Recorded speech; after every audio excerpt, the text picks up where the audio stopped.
Benvenuti tutti sto parlando in italiano. Abbiamo deciso di fare questa presentazione in spagnolo perché ci sono persone che magari non capiscono l'italiano y por lo tanto pues hablaremos en español.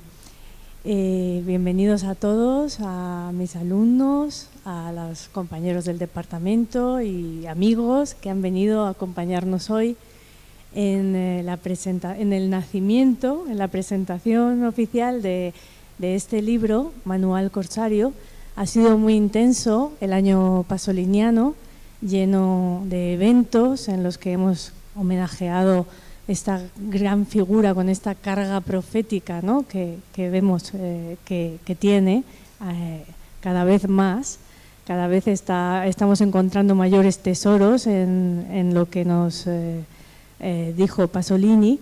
Se hizo aquí mismo un congreso de la UCM y hoy lo que nos reúne es este libro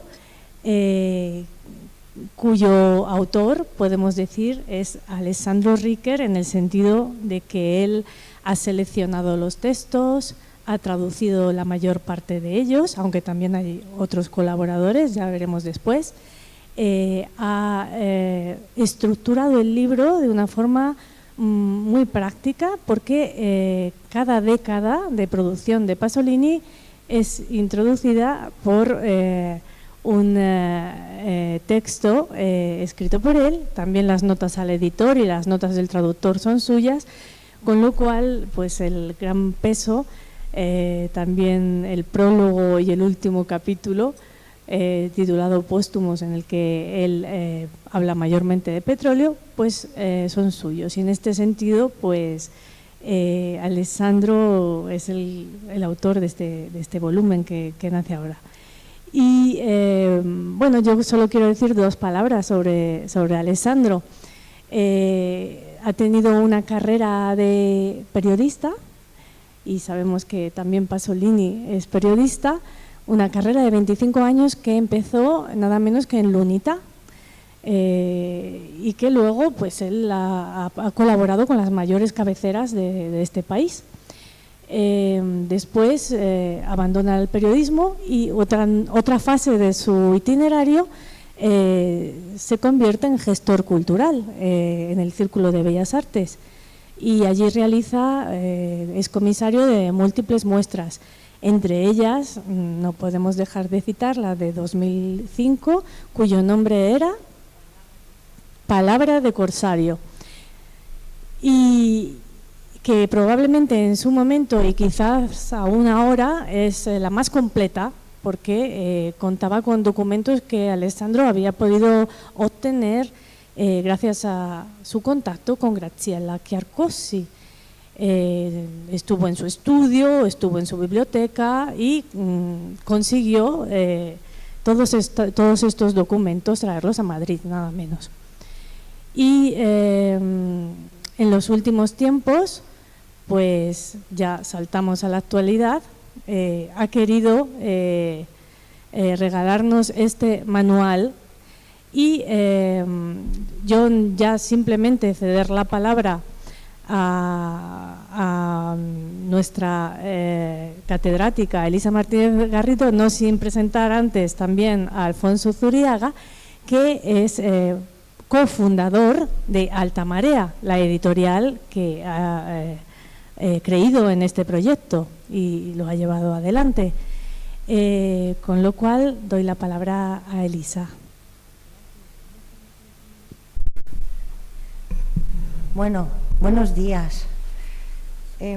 Lo primero que tengo que decir es dar las gracias a Cristina Coriaso y a Alessandro Riquer por haber pensado en mí para hacer esta presentación. Como sabéis, la mayor parte de los que estáis aquí, no me puedo considerar una pasoliniana, sí una estudiosa de literatura italiana contemporánea y del siglo XX, y como también sabéis, he dedicado mucho tiempo a una escritora que en cierta manera se complementa, con grandes diferencias claramente, con Pierpaolo Pasolini. Ella es Elsa Morante. Pero el año pasado, en el año pasoliniano, nació Pasolini, como bien recordáis, el 5 de marzo del 22, hicimos aquí un congreso al que ya ha aludido Cristina Coriaso y tuve la responsabilidad y el honor de hacer la lección inaugural por aquello de la edad y de, entre comillas, subrayado cursiva, jerarquía, aunque no es que me gusten a mí, como ya sabéis también, mucho lo de las jerarquías. Este acto, en cierta manera, hoy 19 de diciembre, estamos a punto de cerrar el curso antes de las Navidades, es un colofón a la serie de actividades que en esta casa hemos hecho a la figura, al literato, al cineasta, al intelectual, al político, al periodista, al educador, al hombre libre, Pierpaolo Pasolini. Decía Cristina, aludía a la visión profética, sin lugar a dudas. Escritos corsarios y cartas luteranas son textos de los 70 que nos hablan perfectamente de la alienación del neocapitalismo, del neoliberalismo, de la devastación existencial a la que asistimos hoy en día. Pero no solamente es eso, es también un escritor transversal, un escritor, un intelectual que atravesó los distintos discursos, géneros literarios y los distintos medios, porque su producción cinematográfica quizá en España ha sido más conocida que su labor como poeta, un inmenso poeta, o como narrador. Pero lo que debo decir es que estamos ante una fiesta, ¿no? La fiesta es la fiesta, una festa per Elsa. Cuando se hizo el primer congreso tras la muerte del Samorante en el 95, el grupo de amigos morantianos, pues aquí también estamos ante una fiesta en honor a Pierpaolo Pasolini y una fiesta en honor a Alessandro y a todos los que nos reunimos aquí rememorando. La memoria es el centro de muchas de nuestras actividades como estudiosos de literatura o como filólogos, el dar a conocer de nuevo a las nuevas generaciones las voces de los escritores, de los poetas, de las escritoras, de las poetas, de los intelectuales que han dejado huella en la historia para saber perfectamente y conocer dónde nos encontramos y qué podemos hacer. Fare qualcosa in contrario, como decía Vittorini, ¿verdad?, al inicio de Conversazione in Sicilia. Yo creo que el libro que tenemos entre las manos es un libro que nace de una auténtica experiencia existencial. Y es una cosa que me quiero poner en relieve. Cuando la crítica se hace pasión existencial, no es un mero hecho de currículum, al contrario. Alessandro, que es un gran conocedor de Pierpaolo Pasolini, no le interesa poner el último punto en la crítica pasoliniana intentando quedar en candelero como el conocedor de una novedad hasta ahora inédita dentro del panorama pasoliniano. A Alessandro le mueve la vida, le mueve el encuentro con Pasolini, como él nos dice en el libro. A los 18 años descubrió a Pasolini, casi por casualidad. Dice que estaba esperando un autobús en el barrio africano de Roma, que el autobús, como es normal en Roma, suele tardar bastante, que levanta los ojos, hay una librería detrás y ve un libro de Pasolini, y a partir de ese momento se convierte Pasolini en un alter ego.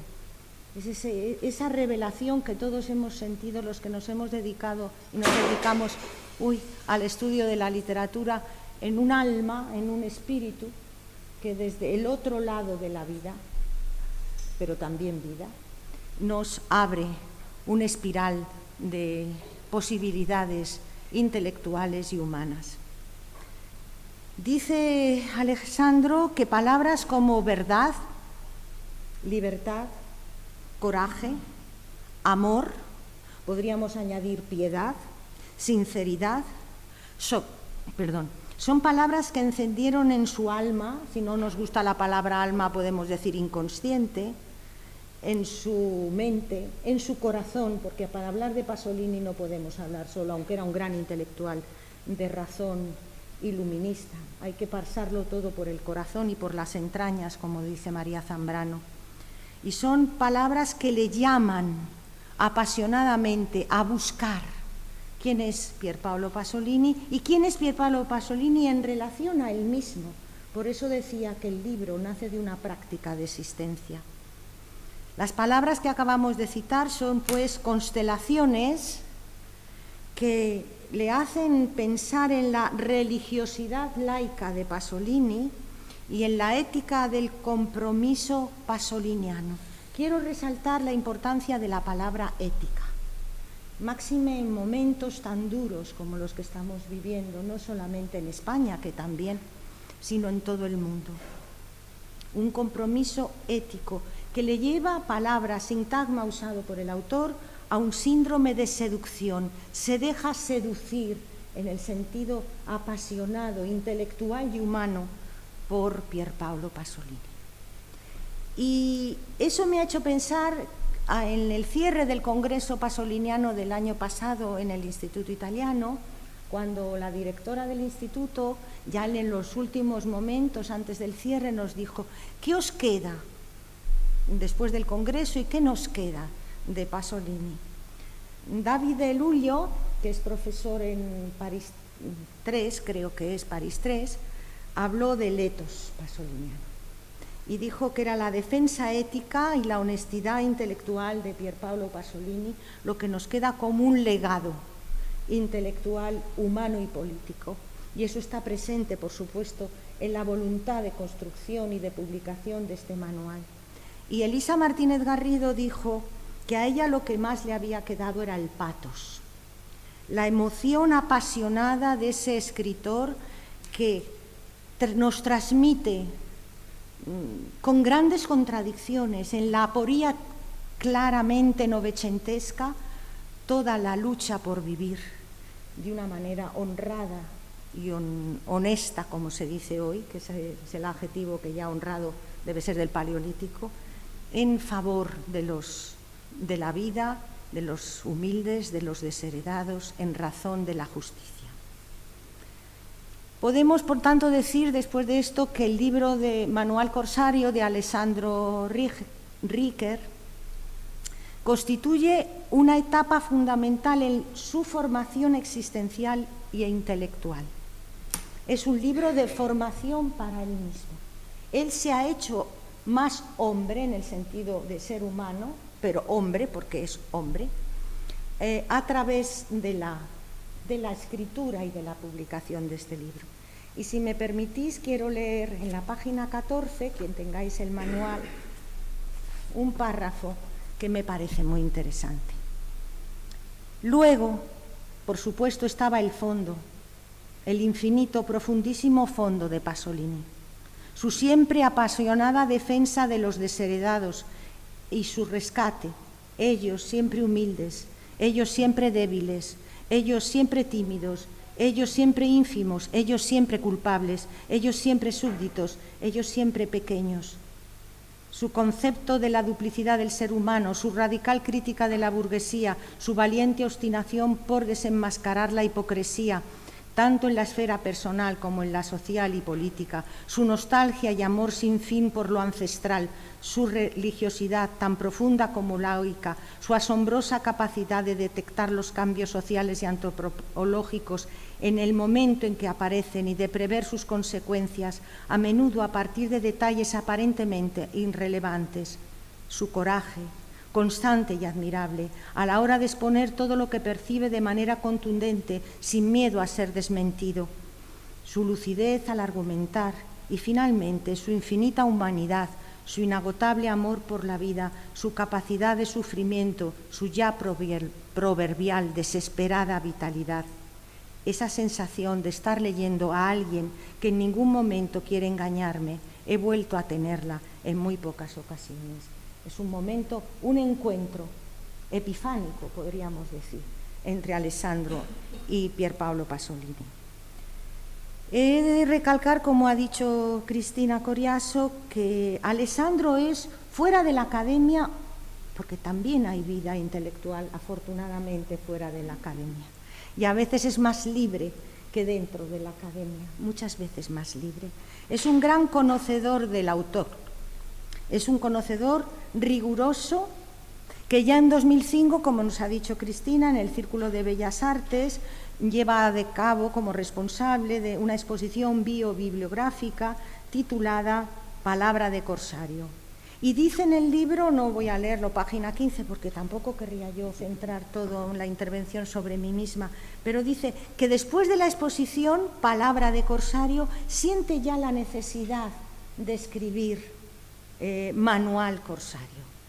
El título de Manual Corsario yo creo que reúne, como todo título es la síntesis semiótica textual, reúne los dos grandes logros de este manual, de este libro: la función pedagógica, el que ser un libro para los estudiantes, para los no eruditos pasolinianos, para los que se quieren iniciar, y al mismo tiempo la idea de los escritos corsarios, que sabéis bien que eran los escritos periodísticos de los años 70, a partir del 73, que curiosamente Pasolini publica en el Corriere della Sera, un órgano altamente intelectual, atravesado por las grandes voces de toda la literatura italiana, desde Pirandello hasta Montale, pero que justamente ahí, precisamente por ser el órgano de la burguesía liberal italiana, quiere ser un corsario.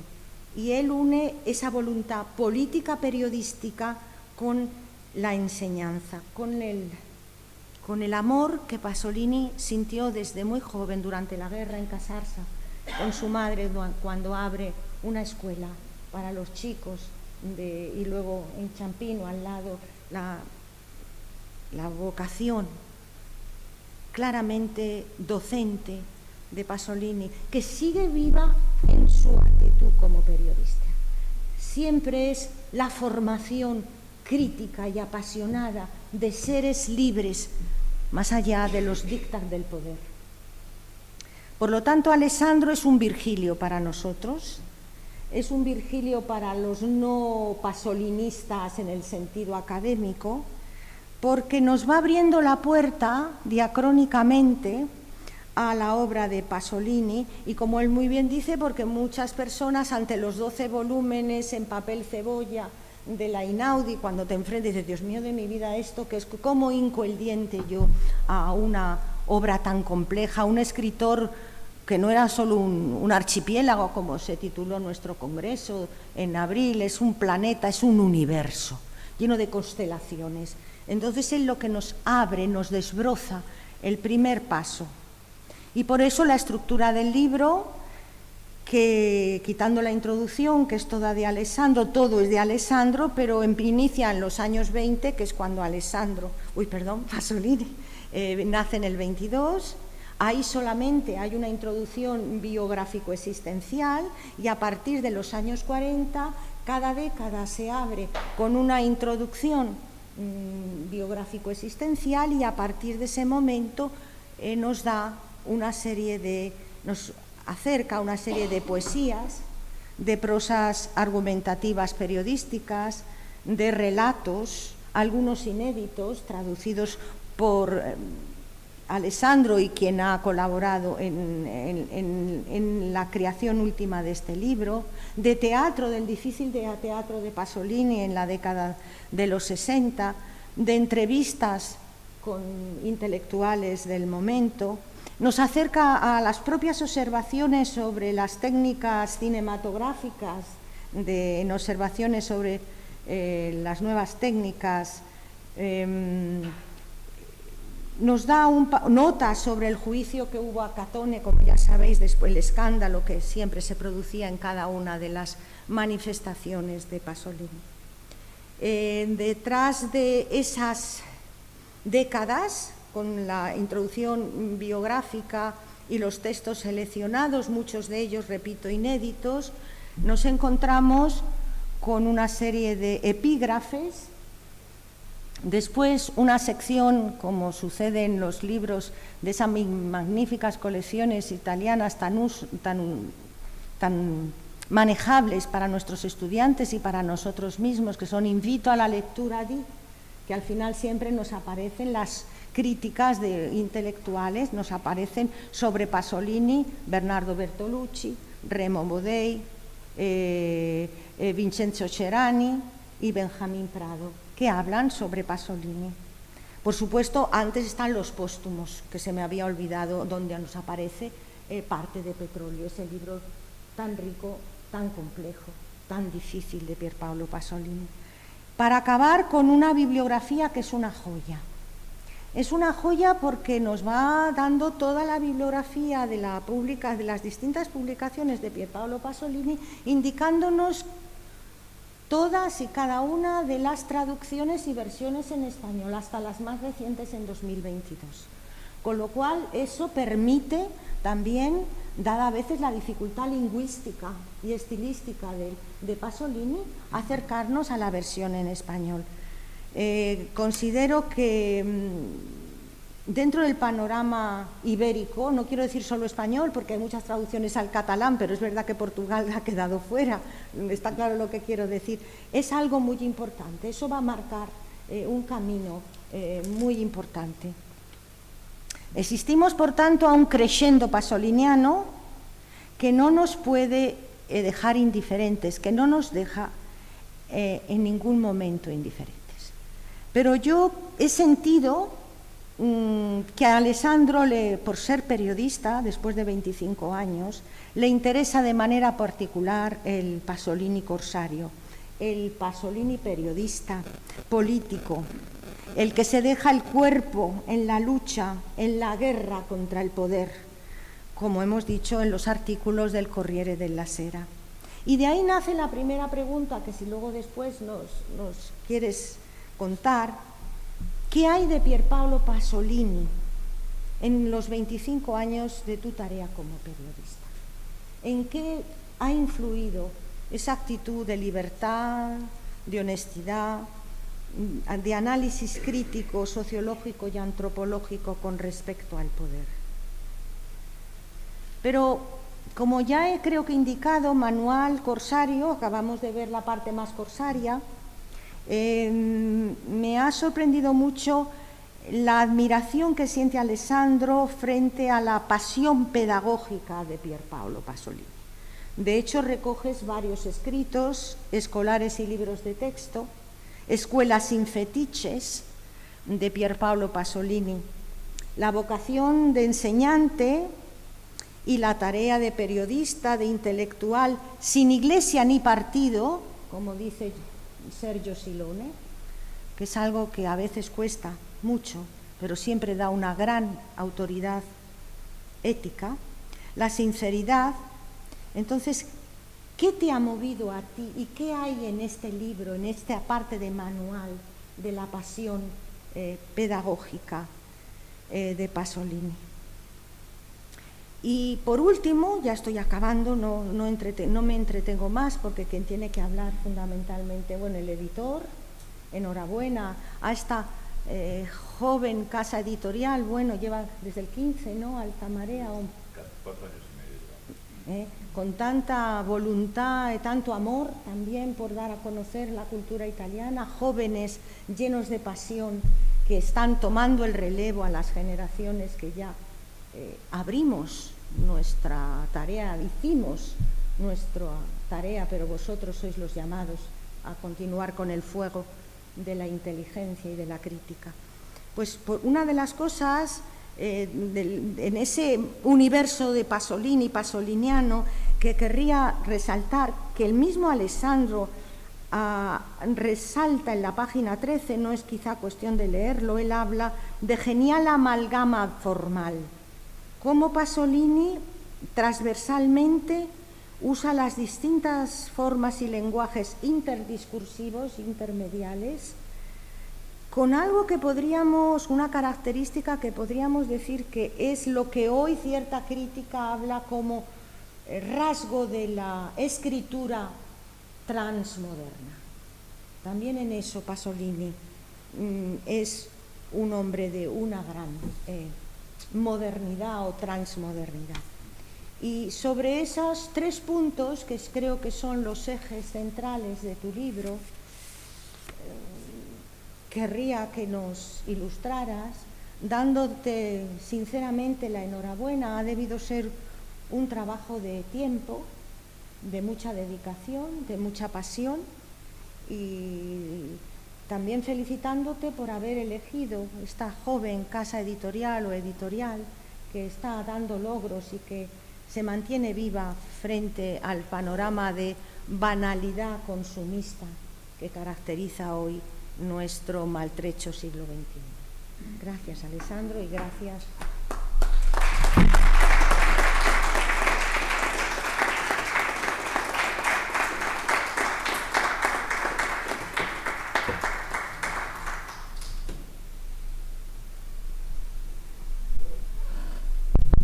Hola, buenos días, ¿me oye?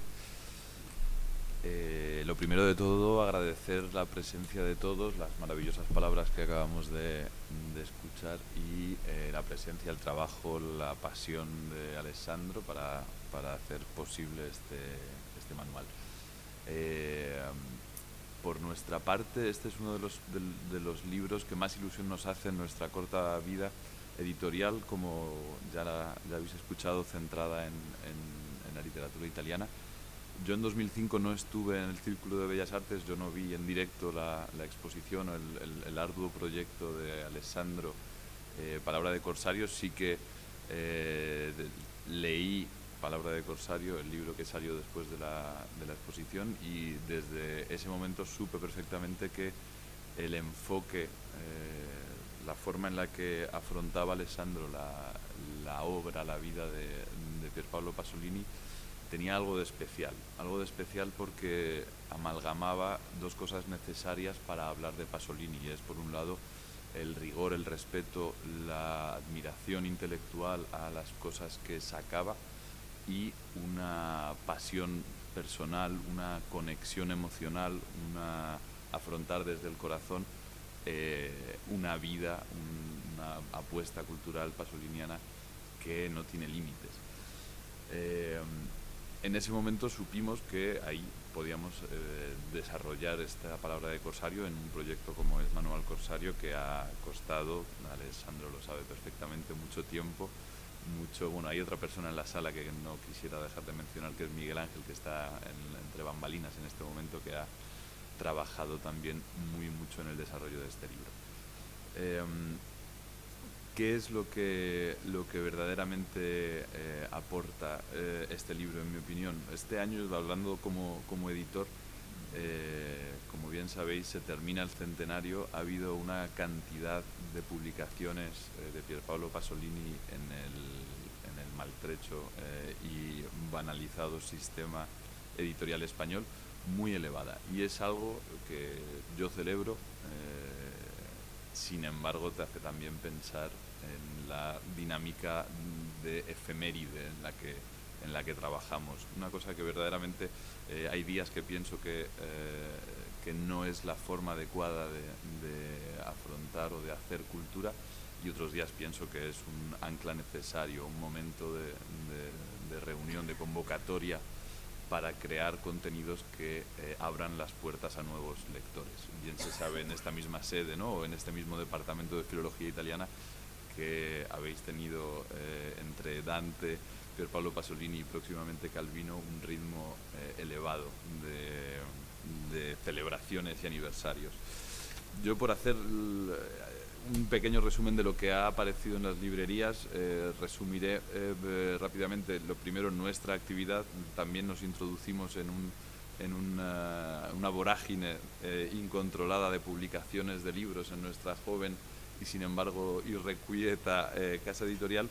Hemos publicado Manual Corsario ahora en noviembre, publicamos La poesía no se consume algún mes antes, hemos publicado Teorema en marzo-abril de 2022, y los 2 años anteriores publicamos La aldea de Romans, primera novela de Pierpaolo Pasolini, y La ciudad de Dios, un homenaje precioso que verdaderamente recomiendo si no conocéis, a Roma, a través de relatos y crónicas.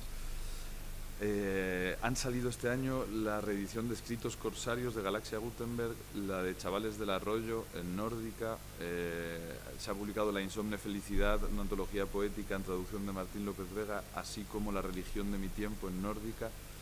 Se ha publicado en una pequeña editorial llamada Ultramarinos, Maravillosa y mísera ciudad, también poesía. Se ha publicado en Punto de Vista Editores, teatro, un trabajo bastante riguroso donde Mario Colleón y otros profesionales han estado coordinando esta edición. Y se ha publicado el medianamente oportunista, en mi opinión, El fascismo de los antifascistas de Galaxia Gutenberg, todo esto en este año. En 2023 próximamente sale Una vida violenta y Petróleo en Nórdica, Una vida violenta en reimpresión, Petróleo en nueva traducción. ¿Esto qué significa? Significa que se aprovechan las efemérides, que salen, que un autor como Pier Paolo Pasolini está viendo nuevas obras y reimpresiones en España abundantes. Significa que no solamente Galaxia Gutenberg o Nórdica, con su ya larga trayectoria, también Alta Marea con su pequeña trayectoria y limitado impacto, también Ultramarinos, también Punto de Vista Editores, dos editoriales distintas y de menor calado, si se quiere, hasta el momento en la actividad cultural de las librerías españolas. Esto significa que la pasión o la necesidad o el interés mercantilista con el que se toma Pier Paolo Pasolini ayuda a que en todos los frentes, en diferentes capas, llegue Pier Paolo Pasolini. Hay algo que me gustaría también agradecer y es no solamente la pasión con la que Alessandro Riquer protege, desarrolla y difunde el legado de lo pasoliniano, también aquel que ha propuesto la persona que gestiona los derechos internacionales, la herencia cultural de Pasolini, que es Graziella Chiarcossi, que es alguien que tuve la ocasión de conocer y visitar en su casa y que me dio una muy grata sensación en el sentido del sacrificio personal en pos de la protección y difusión de un legado como el de Pasolini. Ella no solamente vende los derechos internacionales a editoriales que pueden ser tanto Galaxia Gutenberg como Punto de Vista Editores, siempre que el proyecto sea serio filológicamente, lo cual es de por sí ya un avance. Ella también está encima de todos los proyectos en lenguas, en francés y en español, menos en español, creo que en francés también y un poquito en inglés, de la calidad de las traducciones, de la forma en la que se difunde y no tanto, como se suele hacer en este mundillo, del dinero que vas a desembolsar en una campaña publicitaria para conseguir mayores ventas. Es otra la pasión que mueve a alguien como Chiarcossi, que por otro lado ha vivido de esto, es también su trabajo. La forma en la que ha revisado hasta la última coma este manual que nos ha hecho trabajar bien, más y mejor, bien lo sabe también Alessandro, bien lo sabe también Miguel Ángel, la forma en la que revisó hasta la última coma las traducciones de La Ciudad de Dios, ayudándonos en el lenguaje de uno de los relatos en un pequeño pueblo pescador al sur de Roma, para llegar hasta el final con un traductor como Carlos Gumpert, Premio Nacional, que estuvo 3 meses lidiando codo con Graziella Chiarcossi. Esto me parece admirable y por eso creo que también está bien que hablemos de ella, porque tiene una parte también de responsabilidad en Manual Corsario. En calidad de editor tengo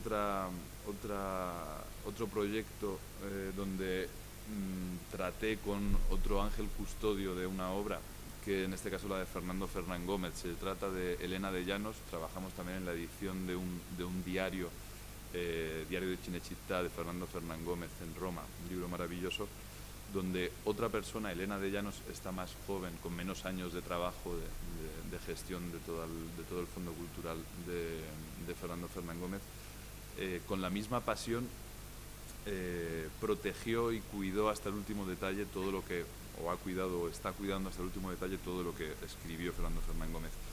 Con ella, que es más cercana a mí en edad, pude hablar en profundidad sobre qué siente alguien sobre sus espaldas, el peso de que de ella dependa que las futuras generaciones lean algo que en realidad tanto ella como la sociedad en la que vive han decidido que merece la pena leer. Esta presión es fuerte, y de hecho Elena de Llanos me contaba que hay momentos donde te borras, donde sacrificas una parte de ti para preservar el legado de otro, en este caso alguien que admiras. Esa dificultad, ese sacrificio, ese trabajo, me parece también imprescindible para cuidar textos, para cuidar tradiciones literarias y para cuidar generaciones que puedan tener acceso a este tipo de textos. Poco más.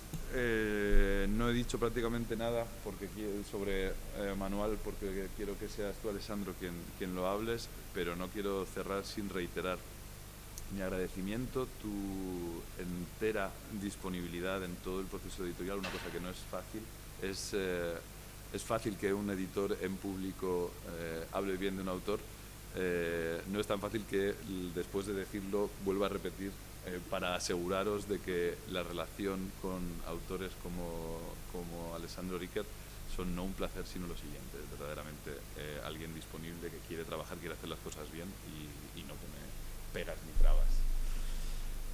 Así que muchas gracias por eso y te paso la palabra.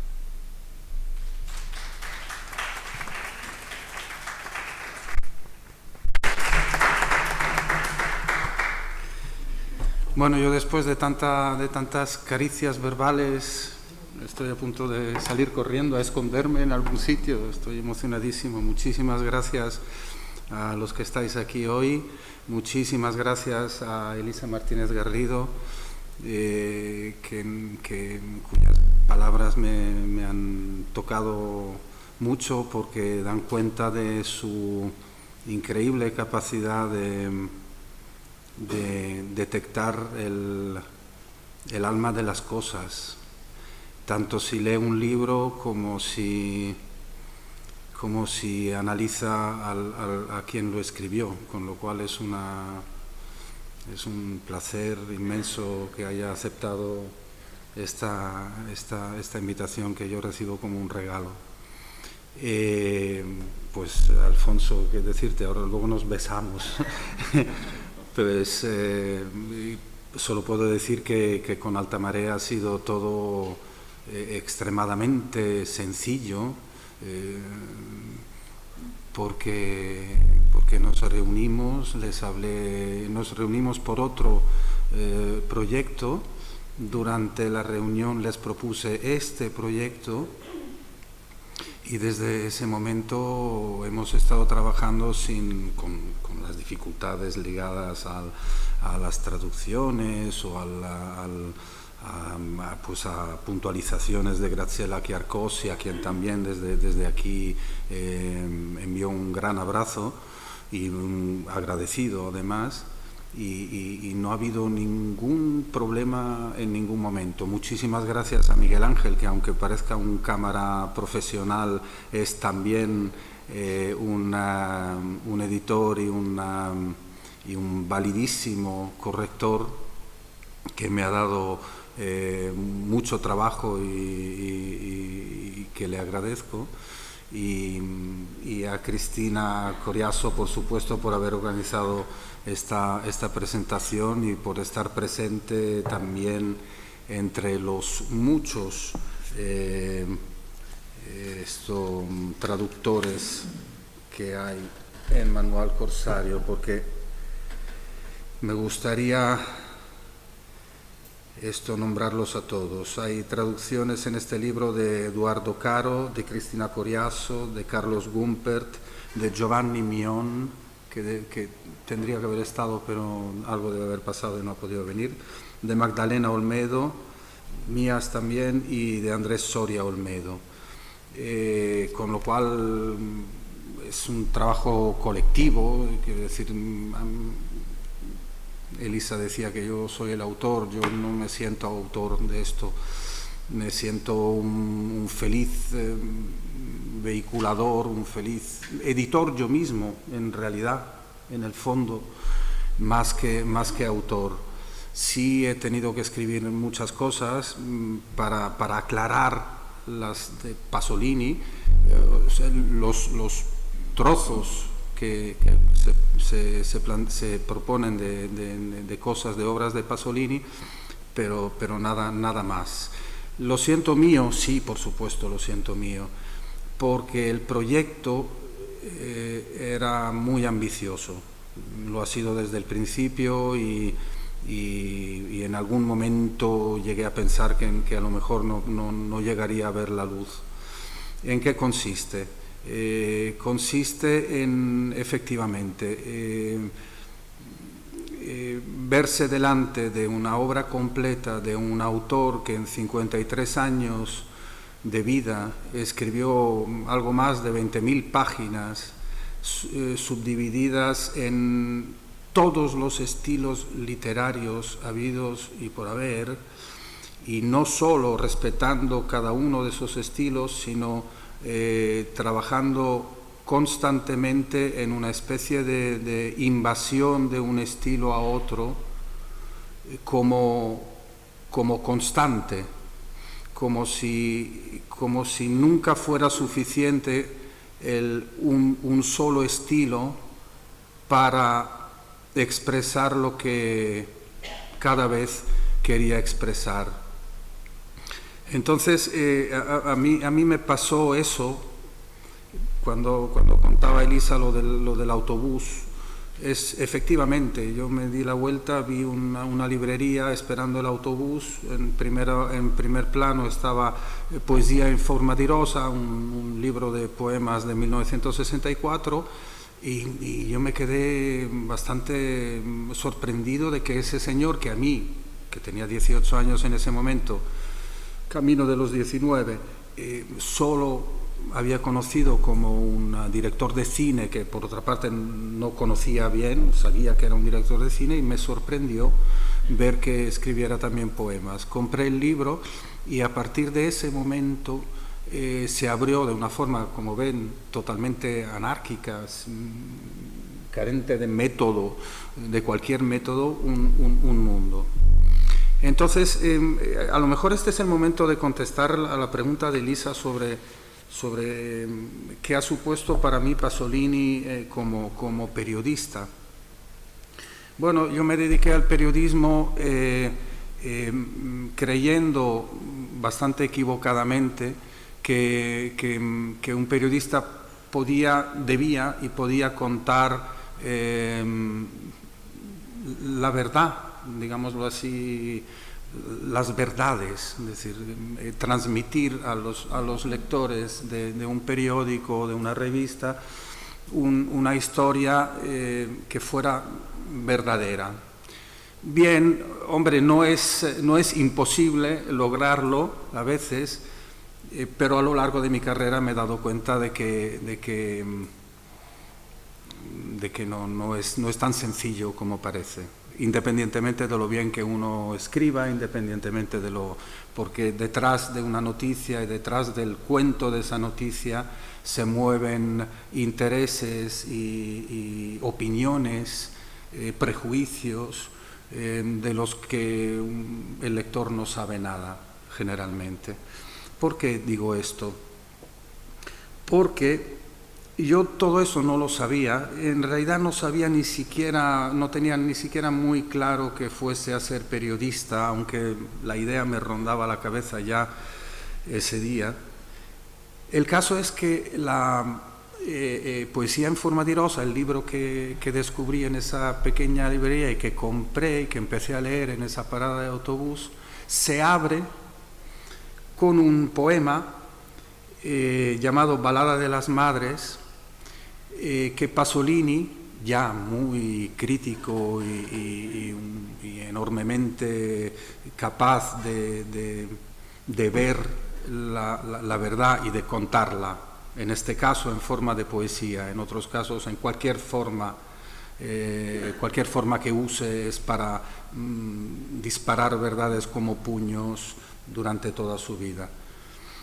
Y da la casualidad de que este libro abro y lo primero que leo es este poema dedicado a los periodistas. Estamos en los años 60 y os lo voy a leer porque es tan actual Así abrimos también abrimos y cerramos tal vez al mismo tiempo esta idea de Pasolini como el profeta, el que supo, el que aún hoy es totalmente actual y que ya entonces predijo y tal. Esto es una leyenda auténtica, pero es uno de los rasgos con los que se asocia Pasolini, ¿no? El visionario, el que ya sabe lo que va a pasar. Bueno, pues este es un ejemplo de ello. Le dedica este poema a los periodistas menos genuinos, digámoslo así, y les dice: me pregunto qué madres habéis tenido. Si os vieran ahora trabajando en un mundo para ellas desconocido, presos en un ciclo siempre inacabado de experiencias tan distintas de las suyas, ¿qué mirada tendrían sus ojos? Si estuvieran allí mientras escribís vuestro artículo, conformistas y barrocos, o lo entregáis a redactores vendidos a cualquier compromiso, entenderían quiénes sois. Madres viles, que llevan en sus rostros el temor antiguo, ese que como una enfermedad deforma los rasgos en un blancor de niebla, los aleja del corazón, los encierra en el viejo rechazo moral. Madres viles, pobrecitas, preocupadas de que sus hijos conozcan la vileza, para pedir un empleo, para ser prácticos, para no ofender almas privilegiadas, para defenderse de cualquier piedad. Madres mediocres, que aprendieron con humildad de niñas, de nosotros, un único, desnudo significado, con almas en las que el mundo está condenado a no dar ni dolor ni alegría. Madres mediocres, que jamás tuvieron para vosotros más palabras de amor que la de un amor sórdidamente mudo, de bestia, y en él los criaron, impotentes ante los reales deseos del corazón. Madres serviles, acostumbradas desde hace siglos a agachar sin amor la cabeza, a transmitir a su feto el antiguo, vergonzoso secreto de conformarse con las sobras de la fiesta. Madres serviles, que os han enseñado cómo puede el siervo ser feliz odiando a quien igual que él está atado, cómo puede ser beato traicionando y seguro haciendo lo que no dice. Madres feroces, ocupadas en defender lo poco que como burguesas poseen, la normalidad y el salario, casi con la rabia de quien se venga o se siente acorralado en un absurdo asedio. Madres feroces, que os dijeron: sobrevivid, pensad solo en vosotros, no sintáis jamás piedad o respeto por nadie, guardad en el pecho vuestra integridad de buitres. Ahí tenéis, viles, mediocres, siervas, feroces, a vuestras pobres madres, sin ninguna vergüenza de saberos en vuestro odio, incluso altivos en este valle de lágrimas. Así es como os pertenece este mundo, hermanados en pasiones opuestas o patrias enemigas, por el profundo rechazo a ser distintos, a responder del dolor salvaje de ser hombres. Bien, esto,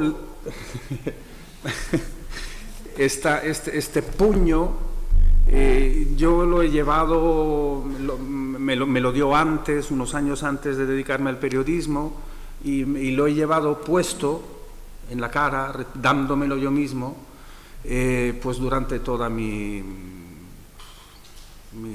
carrera, así se puede llamar. De hecho, me pasé de los 25 años dedicados al periodismo, me he pasado más de 15 siendo autónomo, luchando por ser un reportero autónomo, un periodista autónomo, cosa que conseguí pues con menor o mayor dificultad, depende del momento del año, etcétera.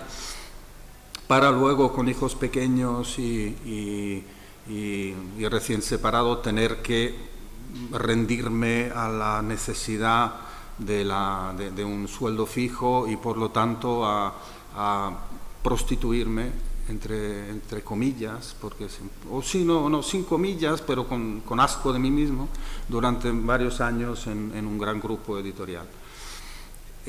Con lo cual, digamos que no sé si esto responde a tu pregunta, pero desde luego en mi carrera ha sido fundamental. Durante estos años, lógicamente, he ido pues, enriqueciendo mi conocimiento de Pasolini, que consiguiendo no convertirme ni tener la tentación de convertirme en un pasolinista. Esto es otra lucha que ha sido bastante difícil, porque era fácil hacer lo contrario, era fácil intentar encontrar allí un camino profesional que me permitiera, en fin, cosas más o menos decentes o indecentes, y decirlas y escupirlas. Esto no lo he querido nunca. Siempre he tenido con Pasolini una relación de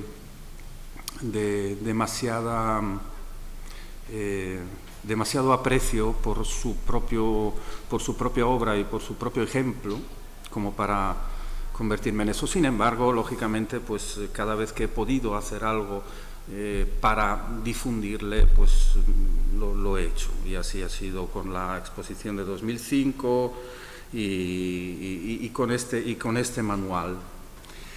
Este manual, lo repito una vez más, aunque Elisa ha sido muy detallista en resumir la forma de este libro.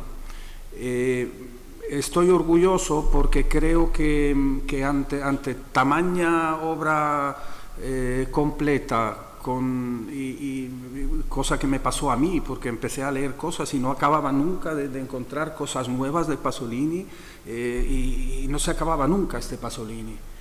Y cada vez que tenías la impresión de haber ya más o menos leído todo, pues no, era mentira, y cada vez más mentira. Con lo cual, cuando ya vi definitivamente en qué consistía su obra completa, que es con estos 10 tomos de Mondadori más 2 de cartas que ahora se han vuelto a publicar en uno solo, con el añadido de algunas cartas hasta ahora inéditas, pues entendí que esto era un mundo, y yo mismo tuve el problema de por dónde atacar. Ya lo había atacado, con lo cual me interesé por lo que todavía no conocía de él, el teatro, sus escritos sobre cine, etcétera, etcétera, pero siempre pensando, bueno, y uno que no haya tenido la suerte que he tenido yo de pillar, de tropezarme con un libro tan emblemático como Poesía en forma de rosa, que se abre para mí, para lo que yo era en ese momento, con ese poema que parecía que estaba dedicado a mí directamente y tal. ¿Qué hace uno? ¿Cómo aborda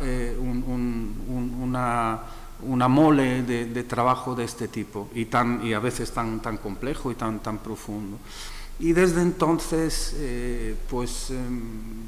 la verdad es que el manual Corsario es la respuesta. Está dividido en décadas. Él nace en los años 20, con lo cual pues hay una primera, años 20 y 30 porque es niño, luego años 40, años 50, 60 y 70. Cada década está construida a partir de un resumen biobibliográfico, es decir, su vida y lo que va publicando y haciendo, o rodando y presentando, cuando llega el momento, y luego cada capítulo se abre con una carta para dar también cabida a su copiosa producción epistolar, y luego con ejemplos de todos los géneros que va tocando en cada década, desde la poesía a la crítica, al ensayo, al reportaje periodístico, porque efectivamente, así como en los escritos corsarios que citaba Elisa, yo no hablaría de periodista, porque es realmente ya un pensador autónomo que publica su artículo o su mini ensayo en un periódico, pero sí que existe realmente un Pasolini periodista, reportero incluso, que hace unas cosas extraordinarias que publica no ya en el Corriere della Sera, en otros, porque publicó en muchísimos periódicos. Entonces, pues periodismo, ensayo, crítica, poesía, teatro cuando lo hay, ejemplos de todo lo que hay. Entonces, digamos que lo que esperamos, yo desde luego y Alfonso también, lograr con este libro es que sea un manual, diríamos casi un vademecum si fuera veterinaria esto, pues ¿no? Un libro útil para aquel que quiera introducirse en el mundo de Pasolini sin perderse y con la posibilidad de, una vez leído esto, dirigirse o profundizar en aquello que más le ha parecido interesante o lo que más toque sus fibras.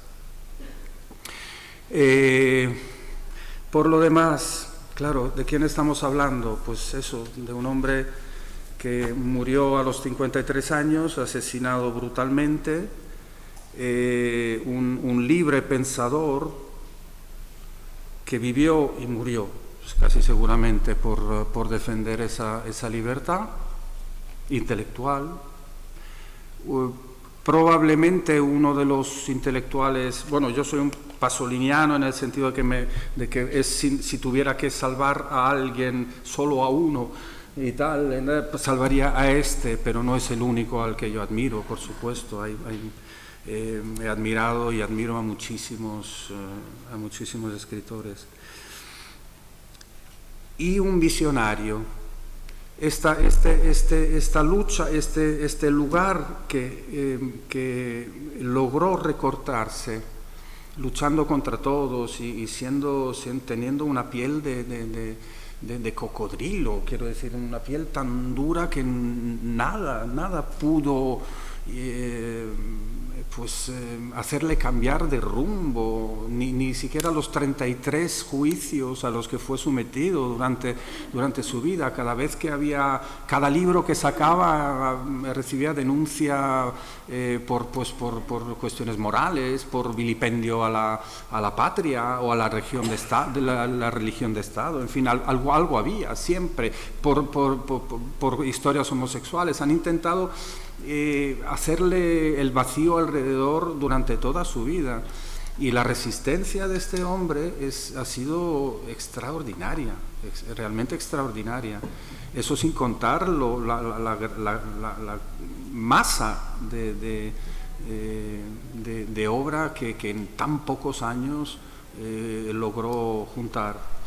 Bien, entonces la faceta de visionario probablemente surja por supuesto, de una inteligencia natural y una cultura extraordinaria, pero también del valor de recortarse un lugar y de no venderse a ningún postor, ni mejor ni peor, jamás.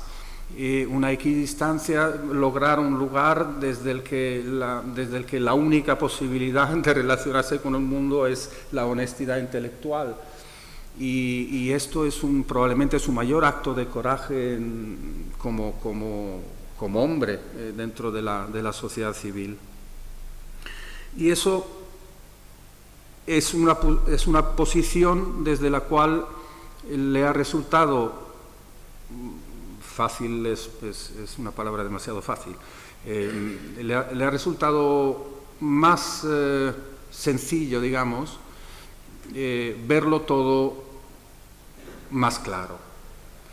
Y al verlo todo más claro es también más sencillo lograr ver las cosas verdaderamente importantes.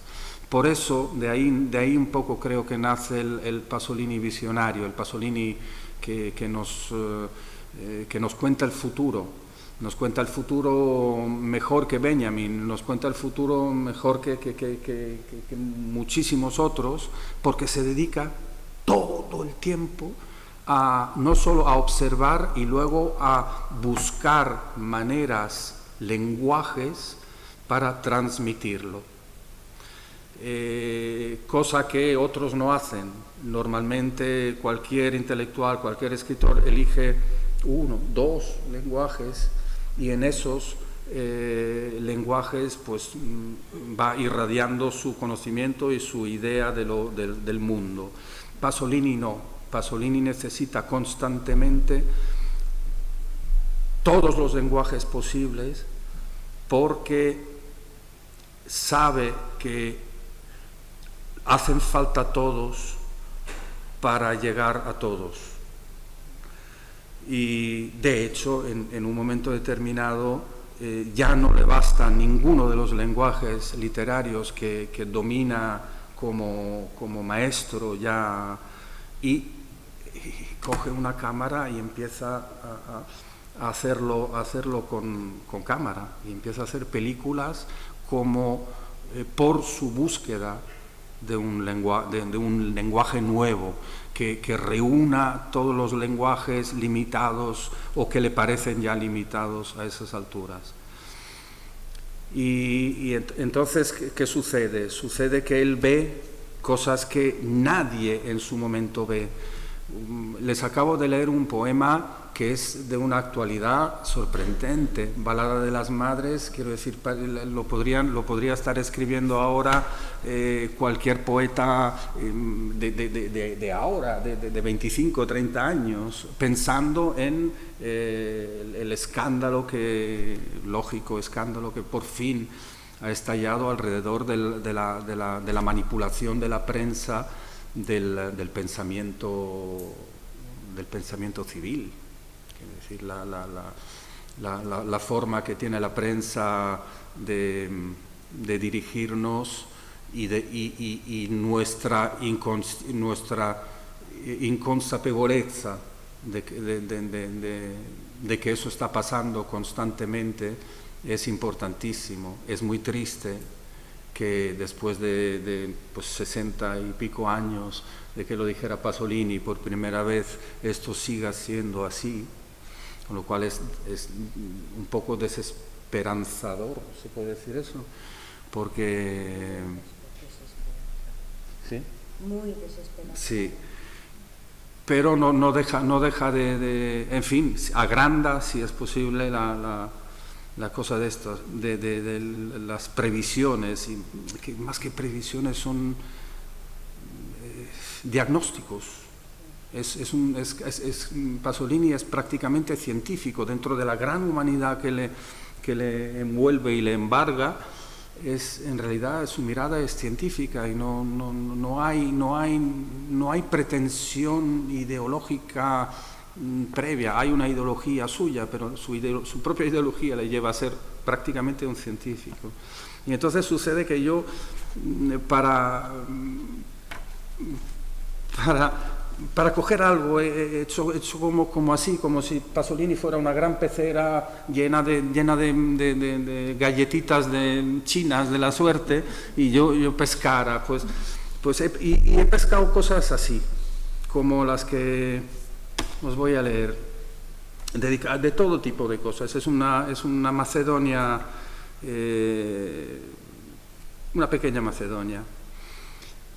A los jóvenes, está aquí, ¿verdad? ¿Estáis los de la clase de Cristina?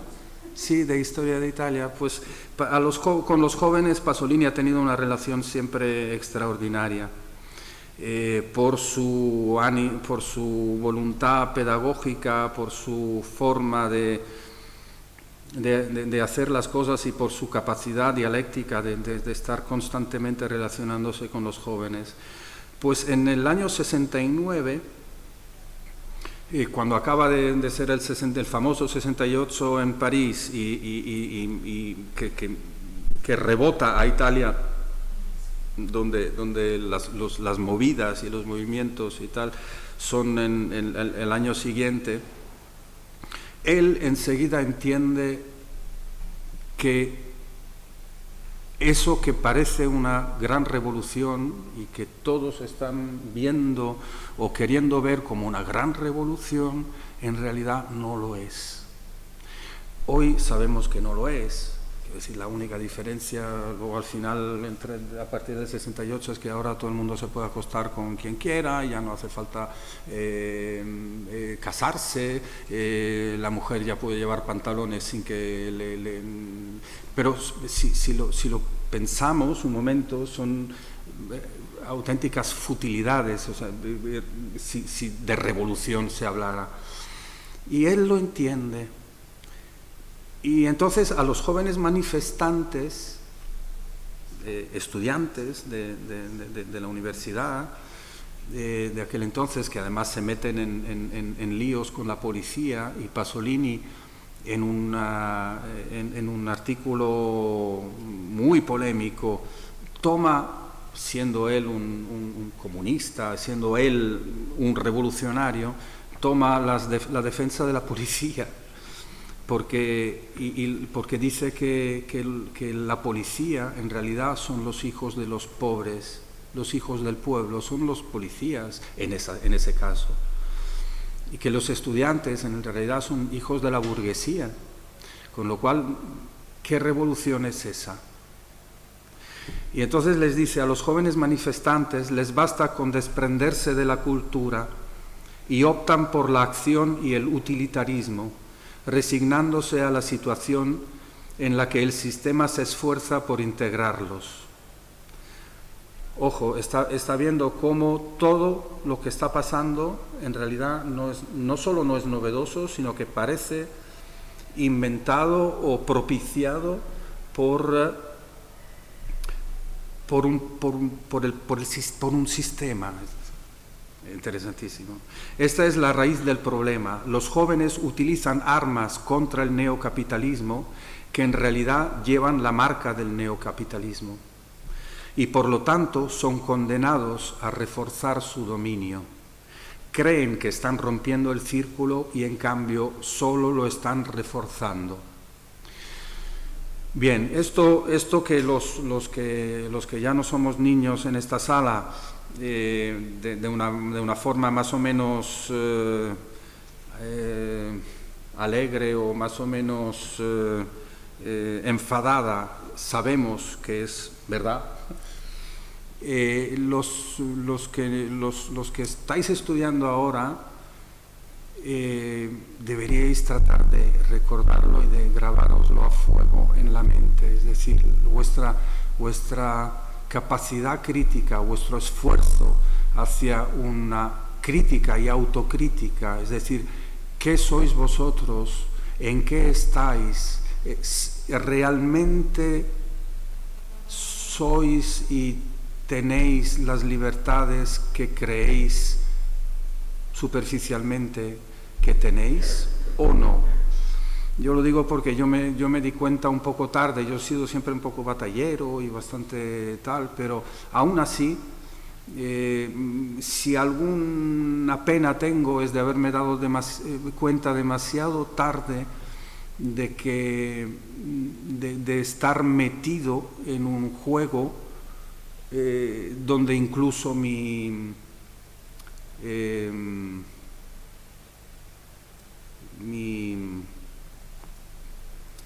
rebeldía estaba prevista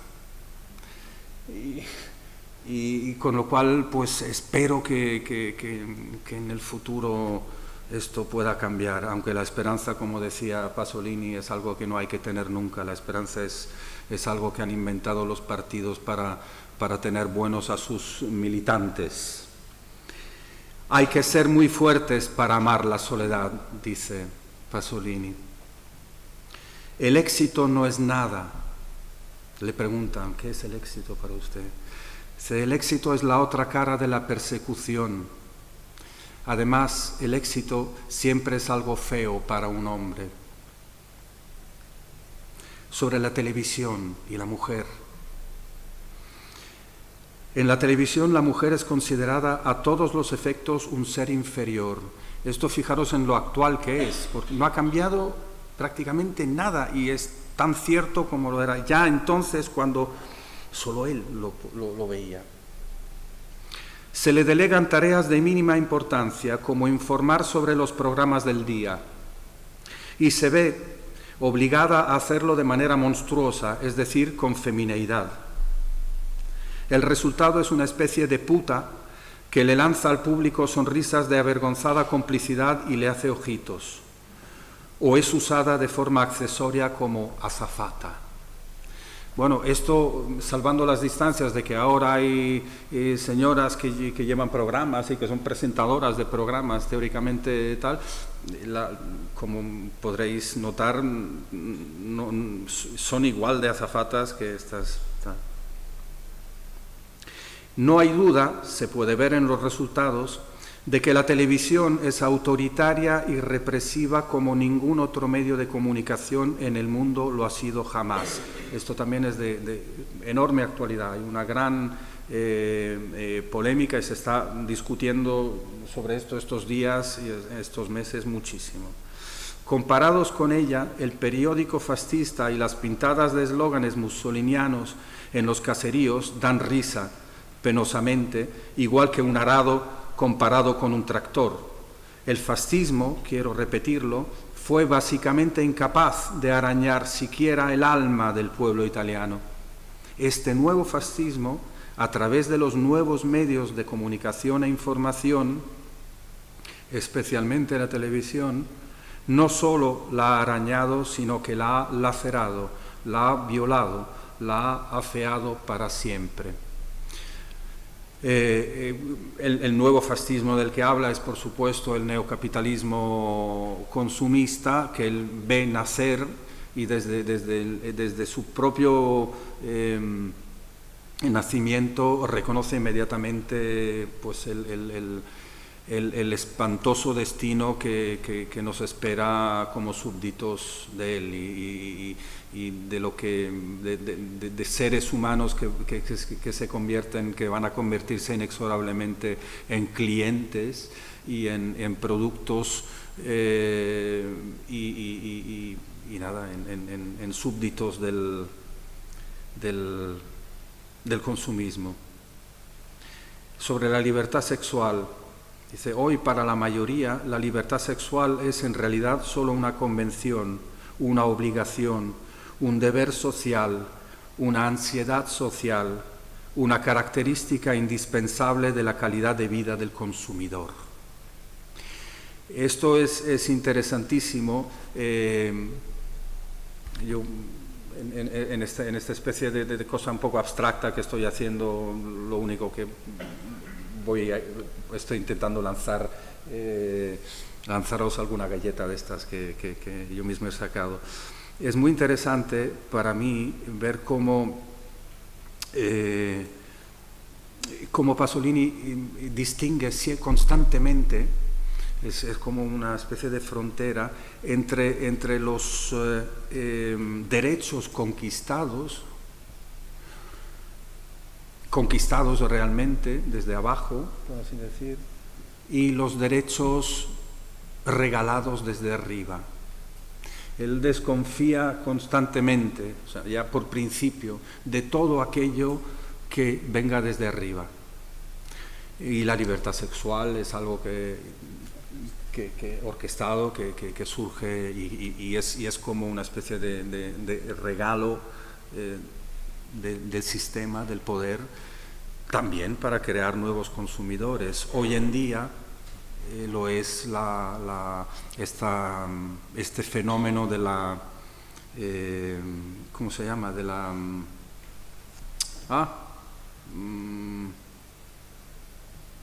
pues de todos estos géneros de la identidad de género. Gracias, Cristina.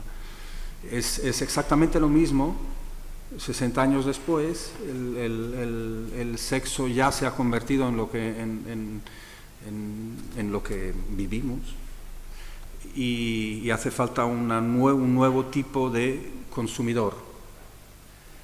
Y la identidad sexual es una auténtica fábrica de prototipos de nuevos consumidores de productos ligados a la identidad sexual. Y, de paso, una forma más, igual que lo fue la libertad sexual en su momento, de distracción de masas. Es decir, mientras estemos pensando en qué soy asexual, soy bisexual, soy tal, alrededor de mí mismo y me aíslo, pues perfecto. Mientras nos aislemos, somos perfectos elementos para este sistema. Y las drogas, por ejemplo, dice, las drogas siempre son un sustituto, y precisamente un sustituto de la cultura. La droga llena un vacío causado precisamente por el deseo de muerte, y es por tanto un vacío de cultura.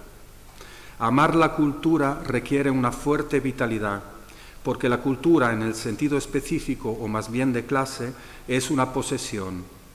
Y nada necesita una energía más ávida y loca que el deseo de posesión. Yo no creo que tengamos tiempo de... bien. Pues mira, es un buen momento para dejar aquí esta especie de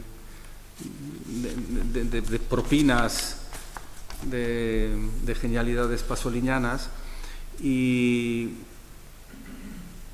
terminar mi intervención con lo que sobre Pasolini dijo alguien que no es nada sospechoso y les sorprenderá un poco. De Pasolini ha hablado todo el mundo. O sea, podía haber encontrado o traído aquí citas de todo el mundo, desde Moravia hasta Ungaretti, hasta Ezra Pound, o en fin, Elsa Morante, o Dacia Maraini, o en fin, grandes, Calvino, etc. Y sin embargo, me ha hecho mucha gracia tropezarme hace poco con lo que dijo de Sergio Leone, con lo que dijo de Pasolini Sergio Leone, el gran director de cine, hoy ya por fin considerado un genio, también, en fin, innovador como pocos del cine, pero alguien completamente distinto de Pasolini, aunque grandísimo también. Y dice Sergio Leone, que era romano de primera generación, porque sus padres no eran de Roma, pero él nació allí, y más o menos coetáneo de un poco más joven que Pasolini. Era un romano como casi profesional, Sergio Leone. Y le preguntan, poco antes de morir, en una larguísima entrevista autobiográfica, le preguntan de Pasolini y Sergio Leone le contesta, dice: le conocí de joven, respetaba su inmenso amor por Roma y apreciaba su obra literaria. Roma era para él una pasión visceral. Como era del norte, su acento le impedía hablar romano, así que solo podía escribirlo. Esto es muy curioso porque efectivamente Pasolini era trentino y en Italia, que es un país de dialectos y de acentos, no tenía absolutamente nada que ver, y que se haya convertido en el mayor difusor y en el mejor, en fin, practicante del romano, del romanesco en literatura es muy curioso. Y convivió con verdaderos romanos como Franco y Sergio Citti. Su lado humano también me fascinaba. Tuvo el valor de tomar posición y debido a sus declaraciones fue expulsado del Partido Comunista. Según la leyenda, fue expulsado por ser homosexual, pero eso es completamente falso. ¡Qué tontería! Había muchos otros militantes homosexuales, y todavía los hay. Le echaron porque era un contestatario. En el fondo, Pierpaolo era un católico decepcionado, un hombre inteligente y muy culto, un anarquista moderado que quería preservar su libertad de pensamiento y por tanto se oponía a las doctrinas. Le fascinaba el cine y en este sentido recuerdo un episodio conmovedor que también les leo para que vean la dimensión humana encantadora de este hombre, Pasolini en este caso, y bueno, Sergio Leone también. En aquel momento yo estaba terminando de rodar, dice Leone, Agáchate maldito, que aconsejo que vean todos por lo menos una vez en la vida. Igual que todas las 7 películas de Sergio Leone, porque no hizo más, igual que Stanley Kubrick. Y algunas personas le dijeron a Pasolini que para mí esa película iba a ser un desastre, un fracaso total. Entonces él se levantó y dijo, por favor, callaos, Leone no puede hacer una mala película. Puede que su película no gane grandes sumas de dinero, pero será una gran película. Sergio Leone no puede estar equivocado. Yo lo dejaría aquí porque en realidad el que no está equivocado nunca, no solo no es Sergio Leone, es Pierpaolo Pasolini. Y espero que podáis acercaros a él a través de este libro o profundizar en él si ya le conocéis hasta agotar las existencias. Sí, muchísimas gracias a todos y si hay alguna pregunta yo encantado si puedo de contestarla o debatir. Gracias.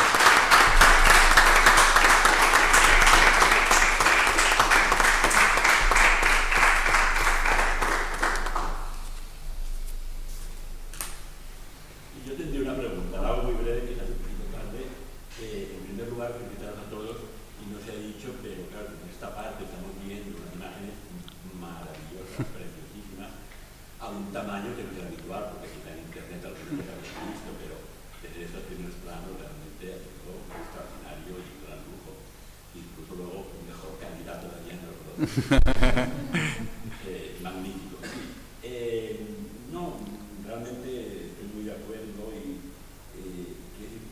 Pasolini lo que al final de su vida es que fue triturado. Yo estaba leyendo estos días su querido amigo Franco Fortini en un famoso libro a través de Pasolini y si un amigo te trata así, madre mía, uno de los amigos, hay unas críticas feroces, Sí. justamente a partir de la disidencia de Pasolini en el 78, ahí fue. Pero bueno, no, la pregunta es esta, como se ha mencionado un montón de traducciones que han salido este año, sin embargo no se ha mencionado el libro de Miguel Dalmau, Pasolini, el último profeta, que es también justamente una persona que está fuera de la academia y que es una biografía muy larga. Yo honestamente aún no la he leído, aunque algún fragmento sí. Quisiera saber si hay alguna opinión al respecto. Sí.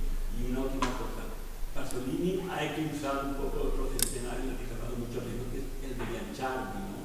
Que se ha hecho poco y también es un autor, perdón, que tiene su identidad y su revestida.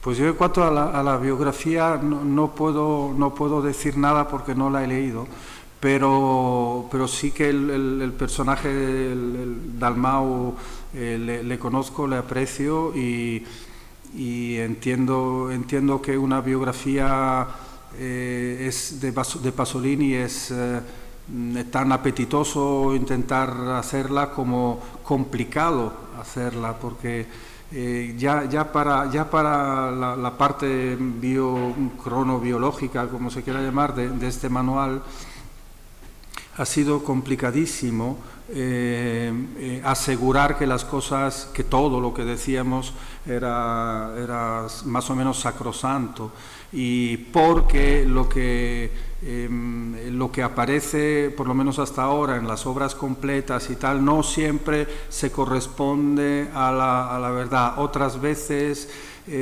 su primer biógrafo, Nico Naldini y Enzo Siciliano, cuentan cosas que luego resulta que no son tan así, según Grazzella. Es decir, que es bastante espinoso el tema biográfico, puestos a querer rizar el rizo, pero yo celebro muchísimo que haya salido y prometo leerla lo antes posible.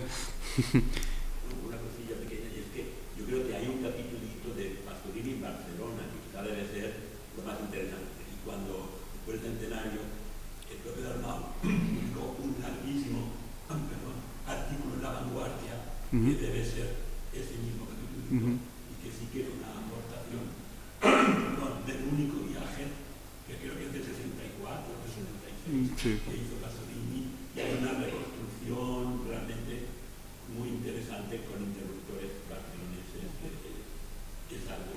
Tal vez Alfonso o tú sepáis algo. No, sobre eso no digo que hay intervención. Tú querías decir. Yo quería añadir una cosa. Cuatro cosas en respuesta también. Por un lado, he puesto la línea en los textos de Pasolini, no sobre Pasolini, porque había que hacer alguna... Hay mucho tanto biográfico como de introducción en ficción, ¿no? Hay un libro de Davide Toffolo, Pasolini se titula, sobre Dalmau. Me parece que el tema biográfico es muy complejo, pero es muy importante, y sobre las raíces en España son tan fuertes que se pueden permitir más de 1, 2 y 3 puntos de vista sobre este tema desde España, lo cual de por sí es sorprendente y mucho mayor como margen de lo que se puede decir sobre Luciano Bianciardi. Y solo quería dejar una duda un poco, ¿no?, la reflexión que decía anteriormente sobre las efemérides, cuál es la función de ese trabajo. Es posible que el exceso, ¿no?, o la monumentalización de Pasolini en España es tan necesaria como el mínimo conocimiento de una obra como la de Luciano Bianciardi en España, que desgraciadamente por falta de espacio, de una dinámica que no puede ser para todos igual, hace que ese aniversario haya pasado. Pasará seguramente el próximo año con otras cosas.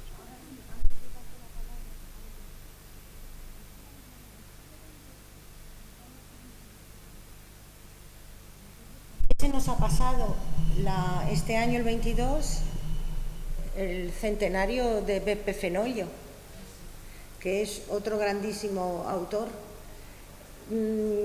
Claro, no ha tenido la repercusión por toda la fuerza visionaria, profética, la riqueza, la importancia del cine, pero dentro de la narrativa de la épica de la resistencia, y no solo, pensemos que Calvino en una Questione privata ve una de las grandes obras de todo y el Partigiano Johnny, que afortunadamente ha sido muy bien traducida por Pepa Linares, que ha recibido un premio como traducción. Es decir, es que el centenario de Vittorini se nos ha pasado, porque no podemos hacer todo, somos seres para el tiempo. Pero yo sí que creo que tiene una función, como tú has dicho antes, y es volver a poner en candelero. Nuestro departamento se ha caracterizado por hacer muchos homenajes a Dante, como tú has dicho, a Pasolini, esperemos hacer el de Calvino, a Elsa Morante, a Dino Buzzati, a Caproni, a Giorgio Caproni. La importancia que tiene es sacarlos un poco de ese stand-by donde están durmiendo y aprovechar la parte del consumismo editorial para ponerlos de nuevo en candelero, de lograr que de ese impulso fetichista, si lo quieres llamar así, o consumista, nosotros podamos recuperar esas voces y ponerlas en relación al círculo hermenéutico que les corresponde. ¿Dónde, ahora, desde este momento, cómo podemos interpretar? Porque claro, aunque existan constantes exegéticas a la hora del de llegar a la interpretación. Interpretamos también en función del presente en el que nos encontramos, de la coyuntura antropológica y social. Entonces se nos han pasado muchos, a la fuerza. Y luego cada día hay más clases y más presión saneta, como todos sabemos, para tener muchos artículos y volvernos locos, y así no pensamos en lo que está pasando fuera de aquí, que eso también habría que estudiarlo, ¿no? La importancia de la alienación de la academia. Perdón, que Luego quiero decir, si es posible, otra cosa. Ante todo, muchísimas gracias a los tres, porque un homenaje de este nivel, de esta envergadura, en el mejor sentido de la palabra, de homenaje a Pierpaolo Pasolini, es muy difícil encontrar. Así que enhorabuena a los tres, y a propósito de Alessandro, uno de los muchas galletitas que nos has tirado, deliciosas, es que Pasolini tenía muy claro lo que era la relación con el éxito. Y lo tenía tan claro, y aquí me gustaría una reflexión vuestra, que a una de las personas que probablemente más gozaba de un éxito mítico del momento, como era María Callas, la convenció a trabajar en una película fundamental, La Medea, sin cantar. Es decir, llegando el rol de éxito de la diva divina, que para los amantes de la ópera ya sabéis que hay María Callas y después los otros. Y entonces eso es como un pequeño botón de muestra que averigua en la realidad qué relación tenía Pasolini con el éxito, como tú has querido indicar.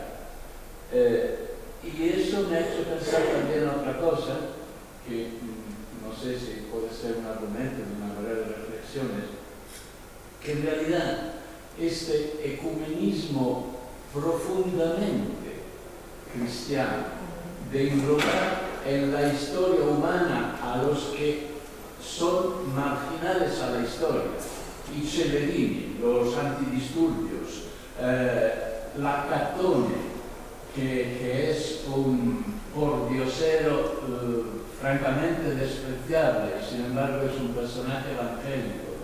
El personaje evangélico de Teorema.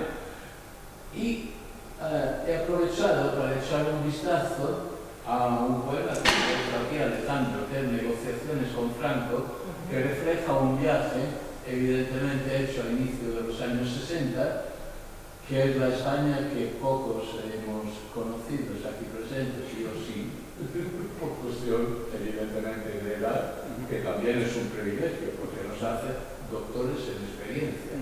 Entonces, volviendo a lo que escribió de su viaje a España, que si el sol de España, que era el inicio de las campañas de Fraga, de la apertura turística, dice, al contemplar las chabolas al lado del cementerio de Montjuïc, seguramente, dice, tierra de España, que espera bajo el sol, que no es más que el sol.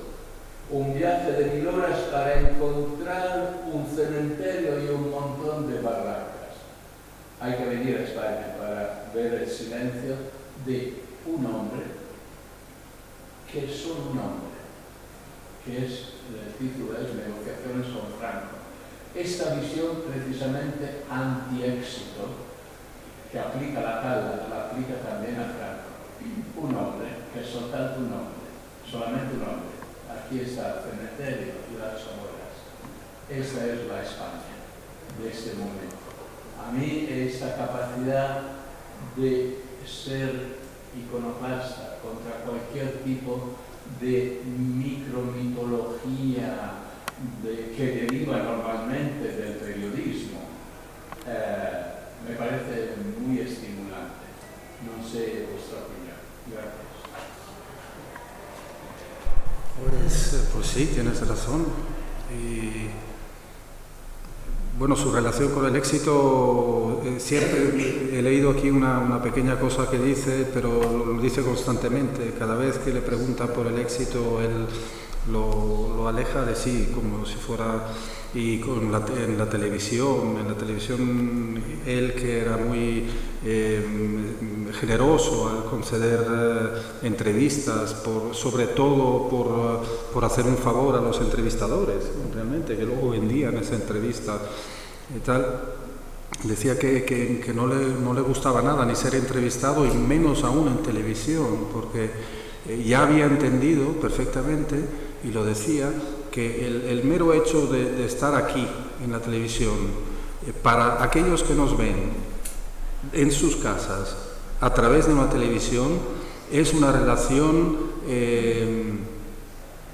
de superior a inferior, automáticamente. Claro. Y esto es terriblemente clasista y equivocado, en opinión de Pasolini. Con lo cual, pues además dice también, bueno, el éxito, dice, a lo mejor los primeros meses te das unas alegrías que no esperabas, pero pasado ese momento es un infierno. Y en cuanto a su capacidad a su curiosidad por otras culturas y tal, no lo hemos hablado aquí, pero es un hombre que viajó por todo el mundo, casi siempre con la intención de buscar escenarios para películas que estaba haciendo, y que tenía una capacidad de entrar en el alma de los lugares y de entender perfectamente la realidad de cada país. Impresionante. Solo le pasa en India, un viaje a India que hace con Moravia y Elsa Morante, en la que no sé quién, no sé dónde lo leí, pero lo leí. Resulta que Moravia, que tenía un problema de cojera, con lo cual no le resultaba muy fácil caminar, por eso. Pero el caso es que Moravia, también por naturaleza un poco, se quedaba en el coche casi siempre, y el que salía del coche a darse todas las vueltas posibles por las casbas y que no volvía a aparecer en horas, era Pasolini. Y Pasolini es el que en Yemen, el último día de un rodaje y tal, deja a todo el mundo en el hotel, coge la cámara, él, una de las cámaras de entonces, que eran más bien pesadas, ¿no? Como la mariposa que está manejando ahora mismo Miguel Ángel, y se va por Sanaa, la capital de Yemen, y hace un documental, filma y luego monta un documental de poco más de 10 minutos, creo que no llega a 20,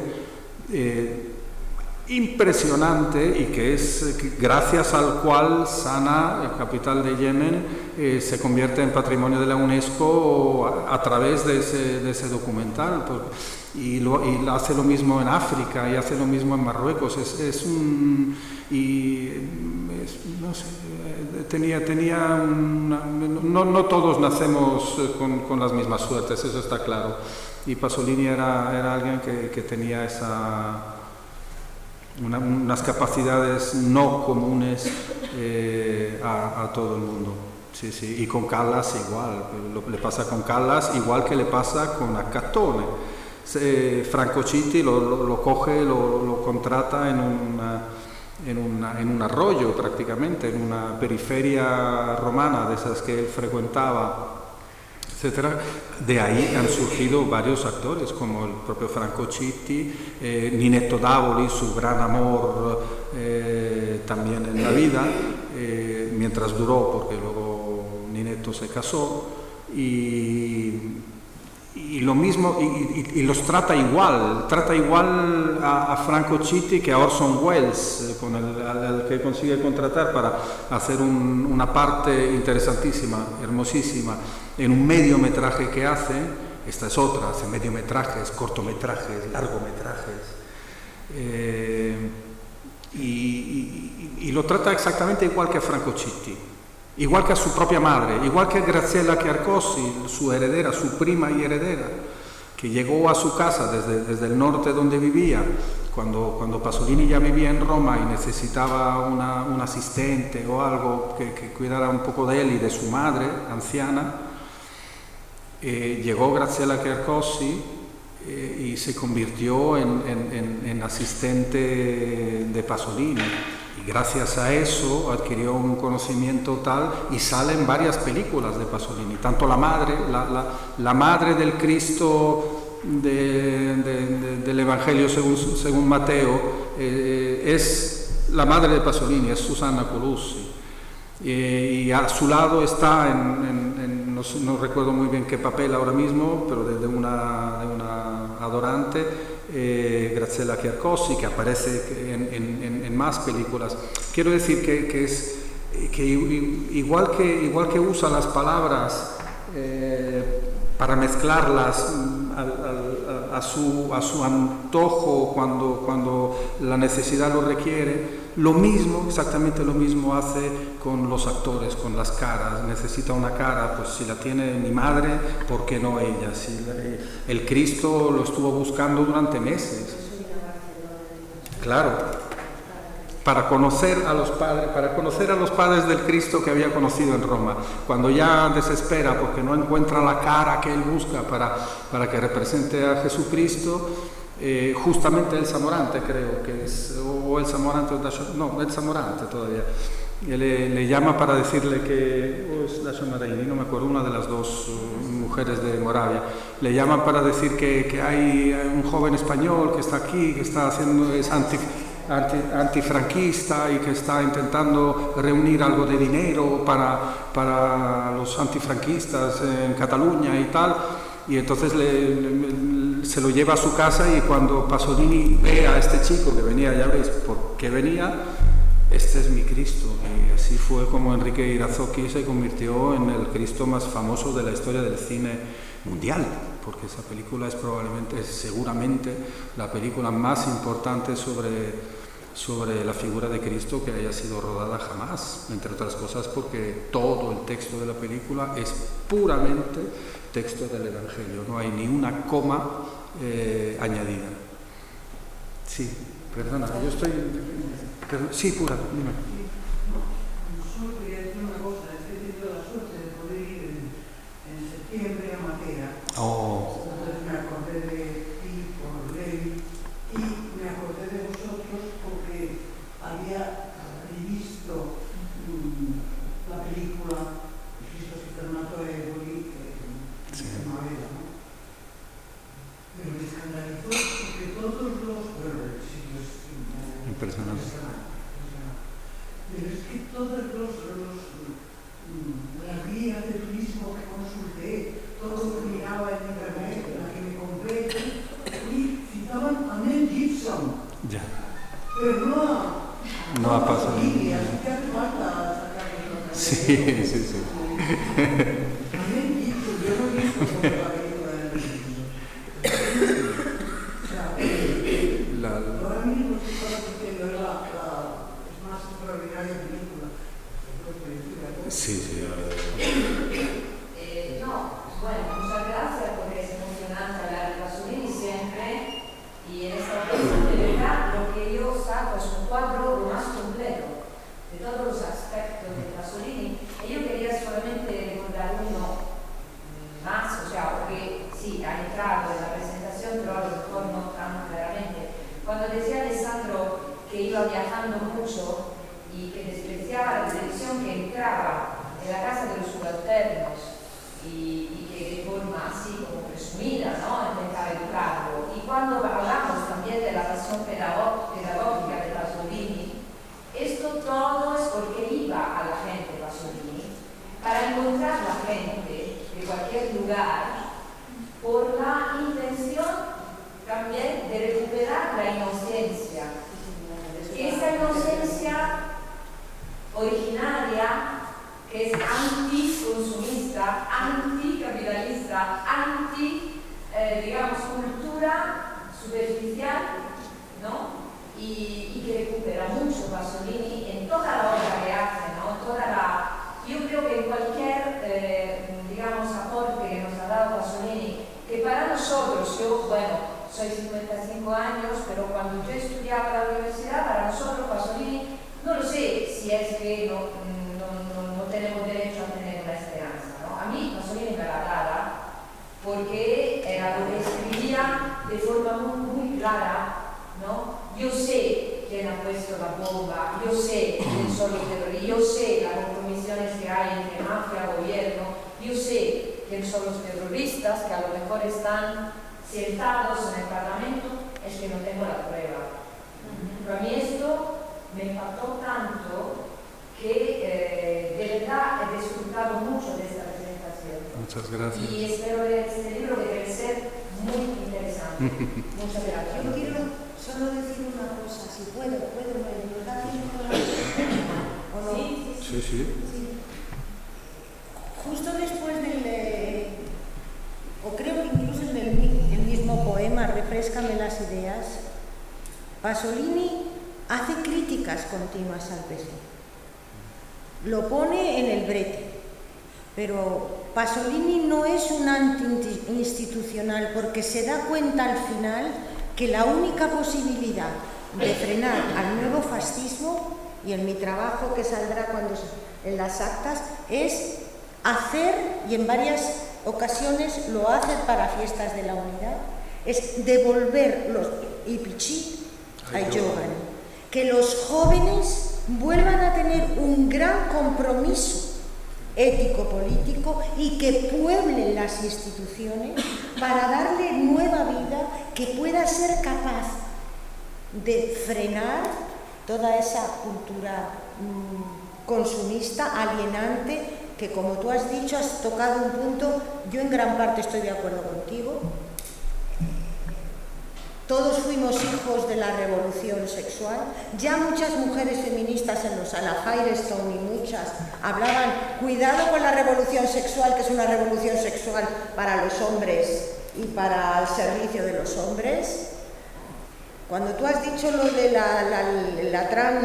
transgénero, habrá casos, por supuesto, respetabilísimos, pero también pienso, como tú dices, que es una manera, es un caramelo envenenado que puede servir para alejar a los jóvenes de todos los problemas de explotación y del cambio climático, es decir, de los problemas que están amenazando la vida. Y sin el neocapitalismo engulle, como dicen las melenas que tú has citado aquí, que luego están escritos corsarios. El capitalismo engulle cualquier manifestación contraria al poder, la hace suya y entonces frena cualquier posibilidad. Pero a pesar de toda esa perspectiva dura, con cierta ¿cómo era la frase de Antonio Gramsci que repetíamos en aquellos años? Frente al pesimismo de la razón, el optimismo de la voluntad. Y yo creo que ahí Pasolini sigue siendo un gramsciano, era un maestro para muchos y también para él. Él es desesperanzado, pero al mismo tiempo, dada su continua, con miles de contradicciones, porque aquí no hemos tocado cuando critica el divorcio o critica el aborto, que claro, ni nada, figúrate. Mettiamole mano avanti contra las mujeres, a veces Pasolini, porque tenía un ideal de madre campesina abnegada. Es decir, Pasolini es muy complejo y lleno de profundas contradicciones, pero fue auténtico consigo mismo y nunca cesó de denunciar aquello que consideraba que era importante, y así lo pagó, ¿no?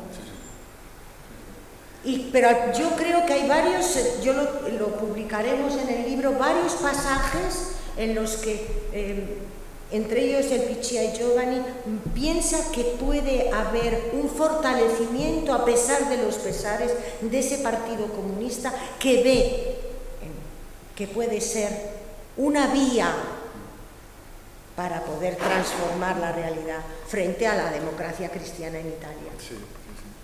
Bueno, perdón, que ya hemos venido aquí a... Bueno, pues muchas gracias y yo creo que ya se ha agotado el tiempo. Sí, y muchas gracias a gracias. vosotras.